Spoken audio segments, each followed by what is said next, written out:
All right, so now I know we are coming up on the part that this is why I wanted you to hold off on watching this. Now, Okay. I'm probably for a good bit here. I'm just going to let it play because I want to. I now when people realize where this is going, don't say it because I want people to have their reaction and have their realization just when they have it. So, including you, Matt. Okay. If you at any point if you realize what this is going to, don't say it. Okay. And also, someone wake up Kipp because I know he's gonna love this. So, all right. Wake the old Again, man. people watching, as soon as if you know where this is going, don't say it. Just let it sink in, and just wait for all to be revealed. This was like I could almost like not believe that this was happening. It was just so many things colliding. I hope you're not moment. talking it up too much. It was almost surreal, but well, I guess Am one I way to gonna find out. pass out? Prayer for a while. About every 3 weeks, I binge and waste 3 hours, and I listen to a Joe Rogan episode. I don't. Yeah, he's an impressive guy. If you haven't ever, I'm sure you're probably aware of him. Just a little factoid for you. Oh, that's right. He left. So I didn't know he was saying he was leaving right now, but oh man, I thought he. Joe Rogan and the claps in the audience. It all hurts a little bit. Yeah, which I mean, of course, Brian watches Joe Rogan, but he tries to say, I mean, I don't watch him all the time, but when I see he's like talking to someone interesting, yeah, but it's like, no, if you want to hear that interesting person talk, you can usually find them talking somewhere else. You don't have to watch. Yeah. Joe is probably the worst person to watch talk to them. Answering better questions. To get anything out of it. Yeah. So, well, Joe Rogan is delivering Brian's internal monologue. That is for sure his internal voice. Yes. All right. So just wanted to point that out. Okay. So now I'll just let it play and let's enjoy this together. I've listened to him, like I have zero interest in him getting high with his buddies. I'm really zero interest in hearing about UFOs and whatever. A lot of it's bother. But I see a guest, like, oh, interesting, I want to listen to this one. And I pray regularly, like, God, would you please bring somebody on this platform who has a faith to articulate and a winsome personality. Like, there's people on there who have winsome personalities and just can't articulate their faith. They can't talk about the documentary record. They can't at all. And then there's people who have the ability to articulate, are really good communicators. I was waiting. But all they can say is, well, because I have faith. They can't point to anything. Like, God, would you please bring someone? Now, what do you know? God heard somebody's prayer. Maybe it was mine, said yes. And there was this guy who came on last year, in my opinion, the most important conversation that's happened in the last year in America. 3 hours of a legitimate archaeologist, historian who deals with ancient documents, like holds the ancient documents, the Dead Sea Scrolls, went on Joe Rogan and just was amazing. You can go and find that. I highly recommend it because what you find... He's an archaeologist of all fucking things. Had his hands on the Dead Sea Scrolls. Which you shouldn't do. Oh my God, Nick! Of course, you would have such a boner for Wes Huff. But that is what you thought. Like, I saw your face go. That I was like, no, he's unironically, dude. He's just who you wish you were back at you.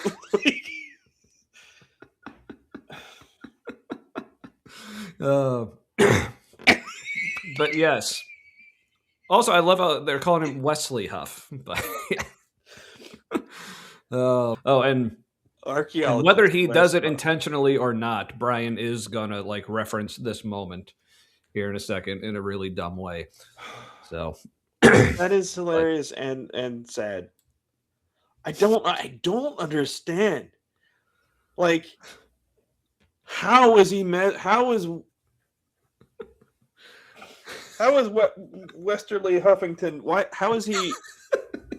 How is he like mesmerizing all of these people? It's like he's literally saying the same shit, like with just a different kind of spark than normal. Mm-hmm. And like what I don't get is all of these like the Wes Huff in the manosphere, and like this is their fucking guy. It's like I guess they didn't notice how gay it was even up until then. Like, yes, I bet I bet Brian would like to get a riding crop and hang out with him. I mean, like incels, But just the way they talk about like the Giga Chad face and the looks maxing and all that shit. It's like, look, how does this entire chat room not realize you are a bunch of gay men talking to other gay men who don't realize they're gay? Like, yeah, or Wesley Stin Huffword, yes, aka Wes Buff. well, yeah. Oh goodness, but yeah, I Wesley Powerpuff. Yeah. I'm glad I'm glad you didn't watch this, and I was able to see your reaction live. I was like, oh no, this is too good to be true. Oh my god, he has no idea how dumb he sounds. Right? So did I oversell it? No. Okay, good. I was like, what's up is the answer to your prayers? You're like, God, please send to someone who can articulate all this bullshit in a new way. Like, he says nothing new, and he's clearly an amateur whenever he talks about shit. Oh man, how is Wes Huff anybody's expert? Are we just fucking cooked? Are we done? It's like our country is just gonna like languish and like there's gonna be just like forever 40% of us who think everything is awesome all the time. Everything is awesome. If only his arguments were as tight as his t-shirts. It's truly the worst timeline. Oh fuck. Oh, Kipp. Do we need to quickly go back for Kipp, or just tell him to go watch it later? It's up to you. Like I said, I know it's late. So, but if Kipp wants to do this as well, do we want to bring him on so we can see his face as well? That could be fun. All right, Kipp. If you're wanting here, I'll give you a couple minutes here. I'm going to put a link out in the chat. All right, man. You just enjoy the punishment, don't you? I do. I really do. All right. I get the feeling you may know where this is going, but I still want to watch it happen. So I have a feeling. All right. So first, Brian is going to declare his love for Joe Rogan, and it somehow only goes downhill from there. So you haven't ever, I'm sure you're probably aware of them. Just a little factoid for you. Every day, CNN has 700,000 viewers. Joe Rogan every day has 11 million. Joe Rogan has more people listening to him than CNN, ABC, NBC, CBS, Fox News, and MSNBC all combined every day. Pretty crazy. And when I've listened to him, like, I have zero interest in him getting high with his buddies, and I'm really... What's that? Fact. Everyone should weep at that fact. Yes. Please do. Like, yes, much like tear your robes. It's a terrible tragedy. Mm-hmm. This is not a good thing. Yes, it's not a good look for humanity, really. All right, so we're watching this guy take a shit here. Right? Yes, exactly. Yeah, that's the place. I mean, and metaphorically, that's basically what's happening here too. So, and there was this guy who came on last year. In my opinion, the most important conversation that's happened the last year in America. 3 hours of a legitimate archaeologist, historian who deals with ancient documents, like holds the ancient documents, the Dead Sea Scrolls. Holds the Dead Sea Scrolls, Kipp. What's that like, Kipp? You know, Jesus Christ, you know they don't let you do that, right? They don't let you touch them. This evangelical megachurch pastor who has a hard on for Joe Rogan, but only sometimes, says this archaeologist and historian. He's not. Yes. God damn it! Did you? So I was. Did you catch Dan McClellan's video from today? Perchance. No, I didn't see that yet. So because he talked a little bit more about Wes Huff's appearance on, Diary of a CEO And did you say we were diarrhea of a talking. CEO? I might have. Or did I just mishear that in an awesome but way? it's diarrhea of a No, CEO. That's what it should be you called. misheard him accurately, I would say. Yeah. You did. You absolutely did. So, yeah, it absolutely should be called that. But so we were talking. A few of us were talking earlier because Dan was looking to square up information about Wes, and like so like Wes is a PhD student, which when you like getting your PhD is not nothing. It's like it's hard. It's hard work to do it, but like he hasn't done that yet. And then that's sort of the first step of respectability as a scholar. That's at that point you can kind of legitimately, most of us very, very sheepishly start to identify as scholars and then spend the rest of our entire lives feeling imposter syndrome, which requires you to feel some sense of shame, which I'm not convinced Wes can. But he entered his PhD program at the University of Toronto, technically through Tyndale Seminary, which is part of the University of Toronto group of colleges. And so he started in 2016 or 2017, which means that he's been at this for 9 years. I don't think he's gonna. 9 years. Sorry, 9 years. That's how you know he's good. 9 years. Yes. Most places, if you haven't finished after 7 or 8, they will kick you out. So I don't know what sort of special dispensation he received, or I mean, I have no evidence that he even received one. When I talked to Wes Huff in December 2024, so a little over a year ago, he told me that he was very close to finishing, and he expected to finish in the summer of 2025. That came and went, and he wasn't done. I heard when I would ask him about his dissertation and how it was going, he wouldn't talk to me. He wouldn't respond to me about those questions. I heard through other sources that he was still working on it and planning to finish. I don't know how credible that particular source is, but that's what I heard in October.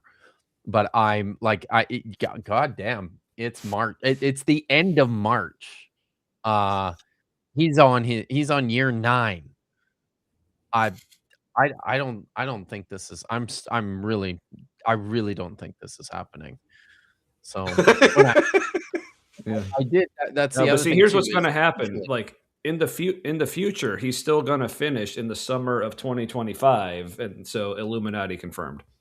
So Illuminati confirmed. Yes.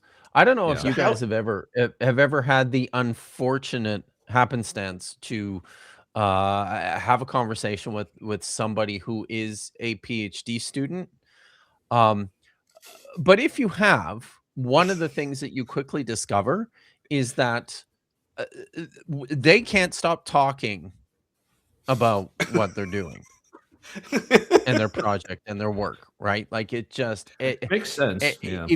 If you ever make the mistake of asking a PhD student, so what it is what is it that you do, and what exactly are you working on?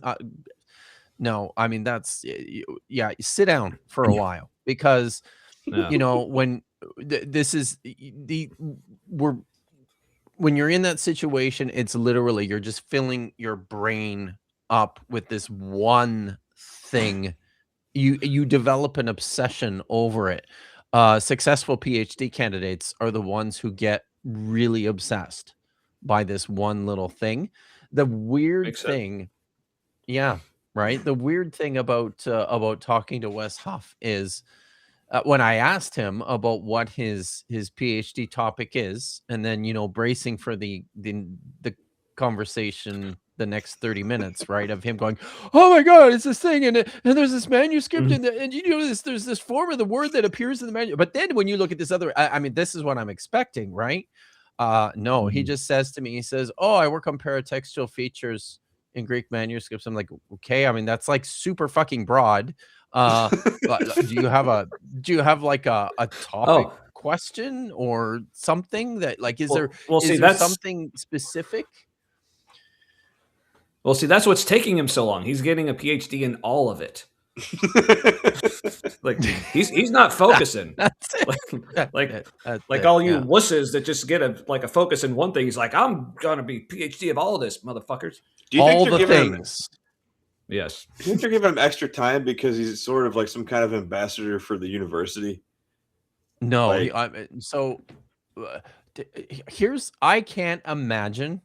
I can't imagine that his supervisor is at all happy about the way that he presents himself in public. That makes sense. Like if I were ever in, as a PhD student, if I were ever in that situation where I was, on a public platform and I presented myself as the goddamn #1 expert in Christianity, or as an historian, or as an expert in my supervisor would have sat me archaeologist, down and said, perhaps, or that my supervisor would have sat me down and said, no, you cut that shit out right now, because that's the thing, right? He's a fucking nobody. He's a nobody. He has no publications to his credit. None of his ideas have been tested in the marketplace of academia. None. His first publication, I think I mentioned this in one of my hell streams, that his first publishing credit is going to be the foreword to like this book that Copan and Chris Date are editing on various views of hell. So yeah, it's just all right. I'm done ranting now. He's just marketing, isn't he? Like Wes Huff is just he's like a marketing straw man. It's all that too. This is the most information that I've received regarding his PhD project here. He said that he's analyzing paratextual features in manuscripts from the 1st century BC to the 2nd century AD. And I'm arguing that the development of these paratextual features show us whether a document was produced for public or private use. So, and at that point, I asked him too if there's specific manuscripts that he's focusing on, and he just didn't answer. So, it was it's a strange situation. Is somebody writing this for him? No, well, actually, maybe now he's got like the same people who do his who do such a bang up job looking after his slides for his YouTube videos. Hatikva. Hatikva, am I right? Yep. Yeah. All right, but let's hear this evangelical mega pastor tell us about how he actually is pretty awesome. So okay, Joe Rogan, it just was amazing. You can go and find that. I highly recommend it, because what you find is the people who study these things, they know what they're talking about, and there's no answer to them. Yeah, the people who actually do study these things know what they're talking about. That is correct, but they know what they're talking about, and there's no answer to them other than, wow. All we can answer That's it. That's the only answer. Just wow. Yeah, because I I mean, know that's what like Joe said, you've heard right? That's the right. best answer. Yeah. But Brian mispronounced it. It's wow. But Wow. because I know I've heard you respond many times to Wes Huff and like all the things that he said, and I know for all the videos you've put out, everything you've said, the only response you've ever had is wow. That's the That's only thing it. you've ever said. But not for the reasons Brian thinks. Yeah. Yes. Wow. That's a different kind of wow. No, it's more like wow. Yeah. It's amazing how many people don't see it. Yeah. That he's an empty suit, an empty t-shirt in this case. Yes. Yeah. And you Mhm. should see Yeah, the kind of comments that I continue to get on my videos, on other things that he's done. People are like, wow, I'm just, I guess I'm nitpicky. You know, he got things mostly right. Why do you have to be like that? It was essentially correct, which is, you're just trying to tear him down. Because Right. and the reason is because you've actually got no legitimate criticism. So you Yeah. nitpick at Right. these And little I things. imagine that's how, I mean, so obviously like I am not a PhD. I've never gone through the process. I've never even been a PhD student, but I imagine like when you go to like give your final defense, like usually like the whatever you call like the passing grade to actually get your PhD is when they said like, well, you got it mostly right. You're essentially Oh, correct. And then they well, just give you your doctorate, right? yeah, no, not quite. I mean, if you're Oh, I was if this you get it close, right? mostly right, then you I mean they'll still let you pass, but you have to go back and actually make corrections. Nah, So, okay. but yeah, the real Melly here points out one of my friends was a co-author on a paper while working on a sociology MA. It just blows my mind that a PhD student of 9 years has no published papers. Look, my program was 5, and by the time I finished, I had published uh, 2 articles and 3 or 4 book reviews, and I was already talking to publishers about publishing my dissertation, and had another article in the works for publication. Like, it's just it's ridiculous that he is flaunting his credentials, his lack of credentials in the way that he is. So It's just to get his foot in the door, I think, of building his media presence. Because he'll yes, probably, when people stop paying attention, he'll probably just drop out of the program altogether Yeah. and Speed just dragon. write books and go on if speaking that tours. hasn't happened already, I expect it coming. Yeah. And You at could what you could point? drop off my screen. Damn it. What does he do at that point? Then does he like how does he bill himself? He probably just quietly steps away from any talk about the PhD program itself, and then just starts calling himself an independent scholar, right? So, Yeah, like if he hosts a few documentaries that Christians really like in the mainstream, and gets yeah. his expert credentials built up in that regard. Yeah. Oh, Yeah, I mean, they all he can do just this. yeah, I mean, he can just like keep hitting the apologetic circuit as a biblical scholar, and he's Mhm. golden. Yeah, everybody needs some Yep. younger ones. I mean, William Lane Even Craig is old and shouldn't talk to people. So I think, yeah, I think I heard somebody refer to him recently as the next William Lane Craig. But I you're mean, oh my fucking God, right. like Jeez. at least William Lane Craig is like educated. Like he finished 2 PhDs, and he taught for Yeah. years too, right? Like, and Wes Huff is I mean, he swings that sword around pretty good. He does that. He does that well, right? Yeah. Swinging a sword around. Yeah. Oh, okay, I gotta find that. And a lightsaber as well. So. The lightsaber too. So, yeah. No, he's very talented. Yeah. Mm-hmm.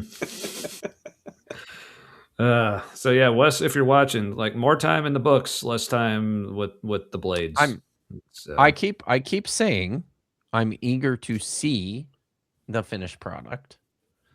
Very eager. I mean, it's right up my alley.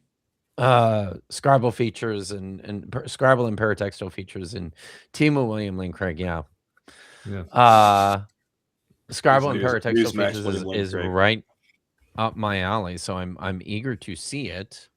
I'm not holding my breath at this point. So that's smart. Smart. No, it would probably kill me. So yeah.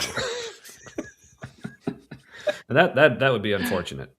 So, because who would we make fun of at that point? I mean, I don't want to live in that kind of world. So I'm not the what is it? Couldn't tell you. I'm not the jester you deserve. I'm the jester you need. Is that how it goes right now? Sure. Something. Yeah, probably like. Sounds dumb enough to be true. I'll take it. All right. Well, thanks for coming on and let us watch you be in pain. Make the faces. For a short amount of time there. Yes. Yeah. No problem. It's my. We are gluttons for your punishment. My pain is your pleasure. Yes, you are. So you keep walking into it, so we appreciate that. Anytime. You need someone to walk into it for you. I'm your guy. That means a lot. It really does. I appreciate that. But seriously though, thanks, Kipp. Always fun hanging out. So absolutely, you bet.